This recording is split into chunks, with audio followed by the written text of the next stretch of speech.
the Nevada Boxing Hall of Fame was everything. I tear up because I never thought this.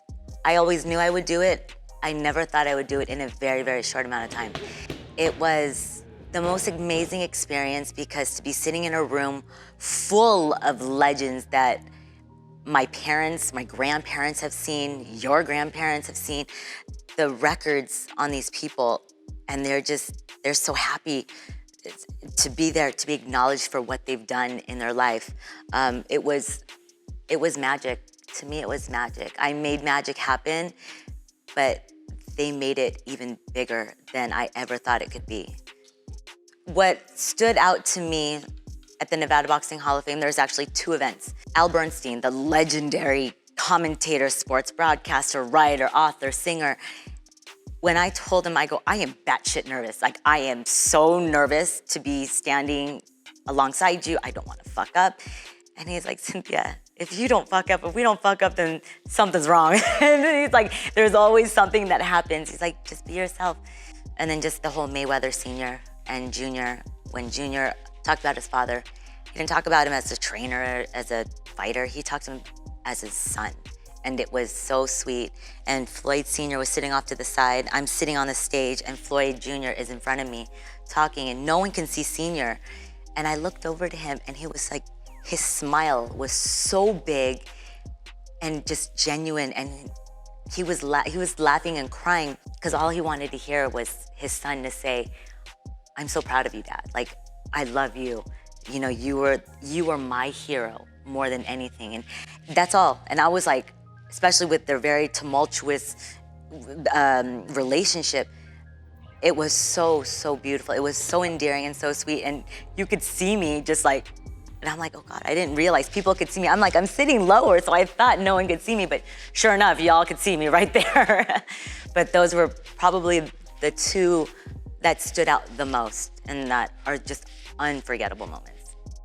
The preparation that goes into fight nights, fight week, hosting a show, I'm constantly on my computer. I am reading, I am on my phone, I'm on my tablet, I'm watching fights, and I'm reading other people's articles to see, and luckily sometimes I'm like, oh man, they said the wrong, like it's not the right venue. So I'll DM them, say, hey, just to let you know in your article, it's the wrong date or the wrong place it's at, the venue, and they're like, oh, thank you. And so I learn from my colleagues. That's the only way I'm gonna grow, is that I can't just make shit up in my head. Wikipedia is not always right, because Wikipedia are written by people. If y'all don't know that, people write other people's Wikipedias. It's not a real encyclopedia dude that writes it. But I'm constantly just working, and I'm reading tweets, and I go to the boxer, whoever's tweeting, and I read what they say. I watch the press conferences, and I'll just go back on any interview on anyone's channel to see what they say, or even what trainers say. And it's just really all about studying them. I mean, I'd rather be over-prepared than not prepared at all. I mean, because everyone's going to ask the same exact question. So if I'm able to pull out of my ass something that they're like, how do you know that from whatever fight? Or how did you know that about my family? How did you know that? And so I go, it's because I'm aware. I pay attention to things. I'm not always just tunnel vision of what's right in front of me. I try to see everything as peripheral vision for me. So I have a better knowledge of who they are, not just as a fighter, but as a person. What I expected in the first fight with Andy Ruiz and Anthony Joshua was, I didn't expect Andy to drop him that many times. I expected his speed. I just didn't expect the way Anthony Joshua reacted to a couple things. And I thought it would maybe have gone the distance. I honestly thought that, or Joshua would have knocked him out. But I was jumping out of my seat like I couldn't believe. I was just like, in media, you can't do that when you're physically at a fight. You're not supposed to, but luckily I was home. I was like, yes! I was like, and then immediately I'm like powered by Snickers, because he eats a Snickers every time.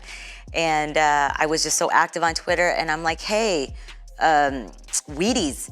I go, here, there's a real American hero for you. And they tweeted back, okay, we'll look into it. I'm like, Andrew Ruiz, I get like a little percentage if you make the box. Errol Spence Jr. versus Sean Showtime Porter.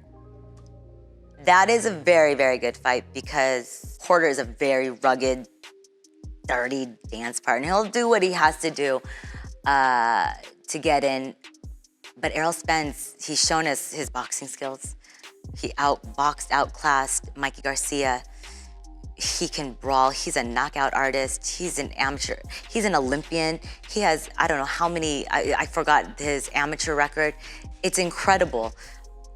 He's a bigger, stronger guy too. So I think it will be, people get so mad at me when I say this, Spence knockout. I love you, Porter, but you know. Things that come next for me in my career after hosting, I don't even know what could get any better than the Nevada Boxing Hall of Fame, except the International Boxing Hall of Fame. My channel, The Real Fight Girl, is to grow that. It's I'm in the kind of in like the early stages still, trying to get remonetized, but I got my subs and the views, so I really want to grow that because I really want to produce my own content, and I don't like having a boss. I mean, I kind of don't have a boss, but I still kind of do. So I just I want to be able to do that and really do things that I walk the line on things that a lot of people can't do. I mean, I curse. My tagline is, it's fight night bitches and let's box bitches.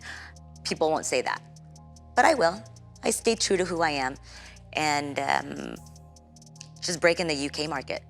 Just get around the world and see what's there and do stuff out there and then just see how everything comes full circle for me. The pieces of advice I would give to my younger self, due to the passing of my parents, and I'm gonna cry because it's the advice my dad would always give me that I wish I always listened to, was just don't listen to other people and know you can do it, and fuck all of them. Like, my dad they were always very positive people. They pushed me to the limit. I mean, I was a pageant girl when I was younger. I did pageants. I don't even know how to ride a bicycle. True story, I don't know how to ride a bicycle, but I can win pageants. I won pageants all my life. I can speak in front of an audience. And so it was the thing of my, it's just, you can do it. No matter what anyone says to you, don't believe it. You can do it. I'm here, I'm still standing. I'm one of the very few female in this industry in a very short amount of time, a male-dominated industry. I'm fucking standing here. I'm here.